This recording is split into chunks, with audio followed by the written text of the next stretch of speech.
Welcome. In this lecture, I'd like to review the natural logarithm properties and then show how you can actually use them when computing an integral. It's kind of reviewing a lot of things all at once. I like that kind of question. So here are the natural logarithm properties. So natural logarithm properties.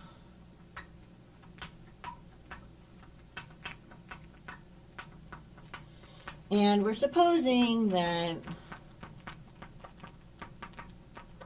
we have that x is greater than 0 and that y, oops, I wanted y, orange, and y is also greater than 0. Okay.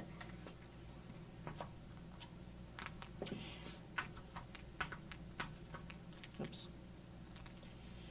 Okay, here we go. So the first one that I wanted to remind, or, I always hate to say remind because sometimes, maybe this isn't something you're super familiar with yet, so let's just go ahead and just do it, which is that, oops, I meant this to be.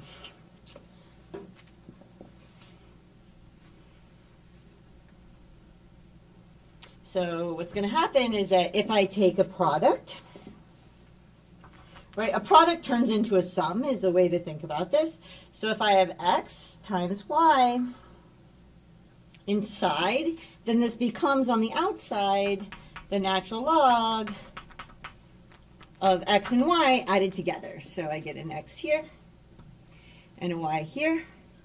So product inside becomes sum on the outside.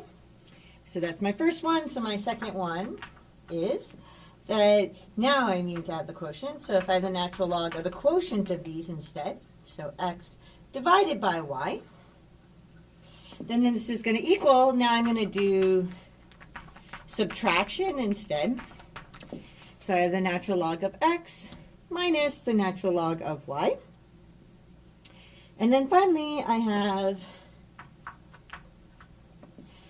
the natural log of, and then I have x to some power p. Then this is going to equal, I'm allowed to drop down that power, so I'm going to get p and then times the natural log of x. Okay, so these are the properties that I'm going to want to be able to use. And here we go. So here's our example. It's actually an integration example, but we'll use those properties. So we're going to take the integral and we're going to go, so I'm going to put some colors here. These colors at the moment don't have anything to do with that. So I'm going to go the integral from 0 to 4 of, and then I'm going to do the integral of x divided by x squared plus 9 dx. And, right, this is definitely a u substitution problem, right, because I've got something fancy on the bottom and something close to its derivative on top. So I'm going to take u is going to equal x squared plus 9. And then I get my du, right, that this is going to equal 2x dx. So this is it's kind of the same thing as a red. And actually, I'd like to, I'm going to do something here.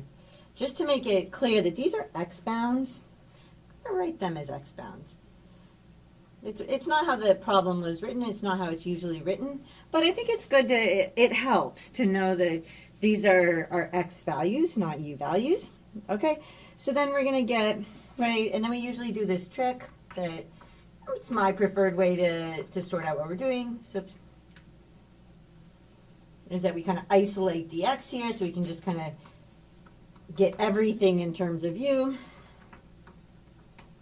Just kind of replacing in here. So now I'm going to get, this is going to equal, and I'm going to have to take my u bounds, right? So this is going to equal. And first, right, so I have u of 4.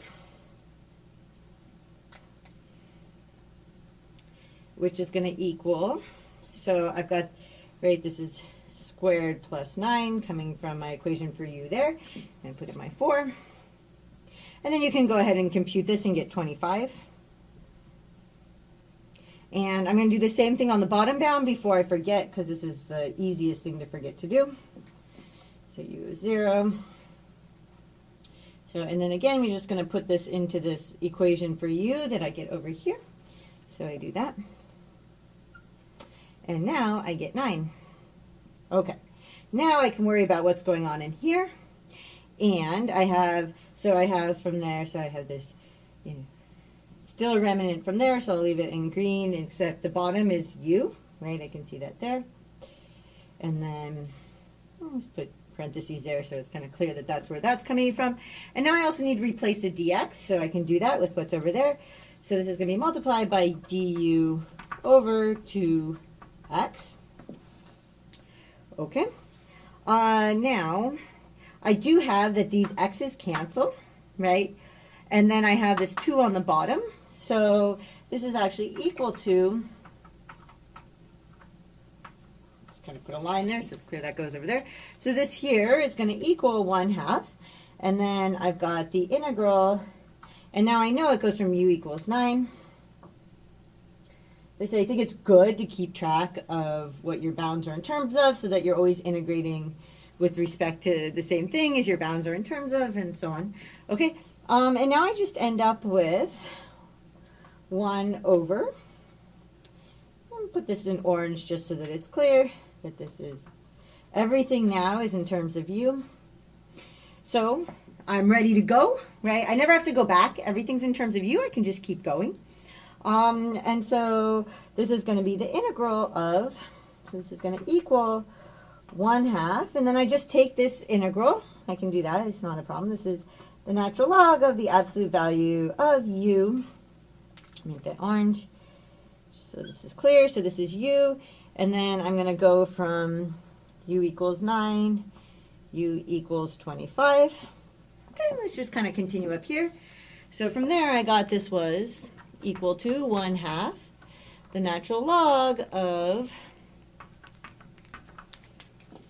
u going from u equals 9 to u equals 25. So this is going to equal 1/2, and then we've got, it's good to, always put your parentheses. Remember that the 1/2 is multiplied by this whole thing, so I could even put parentheses like this to emphasize that 1/2 is multiplied by that whole thing, so I'm just going to replace what's in here. Okay, so I'm going to get the natural log minus the natural log, and so I have to put 25 first, right, because that's the top one. I put 9 second because that's the bottom one. Now is where I get to start to use my log rules, because I recognize that these are squares, right? So this is going to equal, I'm going to do two things here. I'm also going to distribute my 1/2.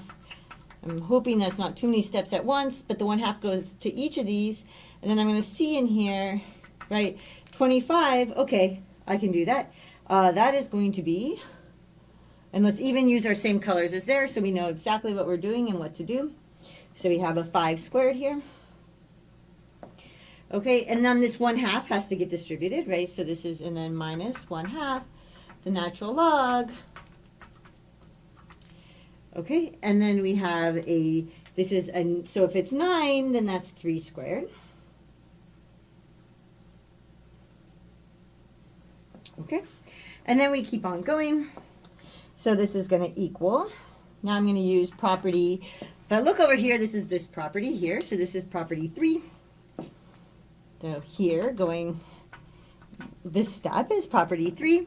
And so I can just pull these out in front, right? That's what property 3 tells me. So I can have 1/2, and then I have times 2, then I have the natural log of, and now I just have the 5 because the 2 got dropped down in front. Okay, and then I have to do it with this one too. I don't forget my 1/2. Then I have the 2 drops down in front, and then I just have the natural log of what was left. So the natural log of that 3.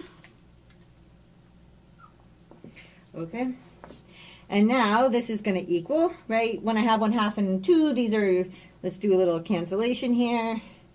So that becomes 1, that becomes 1. but 1 times something that just we can pretend it's not there. So now we're going to equal, now we have the natural log of, and I'm just going to put these without color for a moment, minus the natural log of 3, right? The 1/2s and 2's canceled, so I could get rid of those halves. Now I want to be able to divide, which is why I got rid of the color from there, because I want new color on these.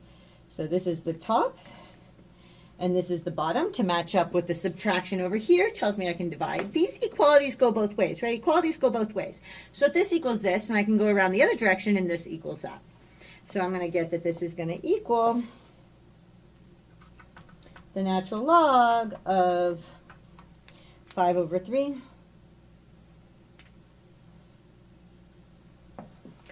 Okay, and here I used property 2, right? Great. So I'm done. That's everything. I never went back. Everything was in terms of u. I just integrated and I'm done. So my answer is the integral from 0 to 4 of x over x squared plus 9 is going to equal the natural log of 5/3.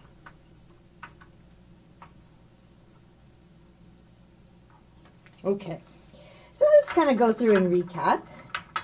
So what did we do? The first thing was those are our natural log properties. We're going to use them. But when we see this, because we have something on the bottom, so it's kind of like inside in some sense, with something close to its derivative on top, we know this is a u substitution problem. So I write u as the thing that's on the bottom, then I have to take du, so this is just the derivative of x squared plus 9, right? And then I isolate my dx because I'm going to want to get rid of all the x stuff and just have u stuff. So I do that, and I end up here where I can cancel these x's. I also, now that everything's going to be in terms of u, my bounds also need to be in terms of u, which means I'm going to plug them into that function. So u of 4 is going to equal 4 squared plus 9 because that's what u tells me to do. And that's going to give me 25, and I have to do the same thing here. U applied to 0 is u squared plus 9, so I get u squared plus 9, which is 9. These x's are going to cancel nicely, and so I'm just going to get, and the 2 is on the bottom, so it can be pulled out as a 1/2. And so I'm going to get 1/2, so I'm taking the integral from u equals 9 to u equals 25, so 1 over u du. And then, you know, the 1/2 stays on the outside, and I just am taking the natural log. Everything's in terms of u, so I just use my u bounds. I find it really helpful to always write u equals this, u equals that, or x equals this, x equals that, so I can keep track of making sure everything's in the same language, okay? So at this point, I pull my 1/2, right? I use parentheses here to make sure I don't make any mistakes. Parentheses help a lot to make sure you don't make mistakes. So I have 1/2 on the outside, so I have the natural log of 25 minus the natural log of 9. So this is going to equal, and then we have, and now we want to be able to use our log rules to make this nice and clean. That's something messy, nobody has any idea, or they don't want to look at it. They want to see something nice and clean like this. It's much more efficient and so on. So I recognize that 25 is 5 squared and 9 is 3 squared, so I rewrite it like that. And then I can use a third log property here, and I can drop down the 2's, which I did, which then ended up giving me 1/2 times 2 in each of these, which was perfect because that was equal to 1, so I'm now reduced down to this. Okay. At this point, I remember that when I have subtraction with the natural logarithm, that turns into division on the inside. So I can break that down into here, and I'm done. This is my integral, okay? So log rules can make things nice and clean, which a lot of times we want now because a lot of things are done computationally with computers and so on. If you have a big disgusting mess, this is extra computation time, and it's like equations that the computer has to deal with that are a mess and so on. So you want to be able to simplify things down, okay? So that made some sense, and I will see you in the next lecture.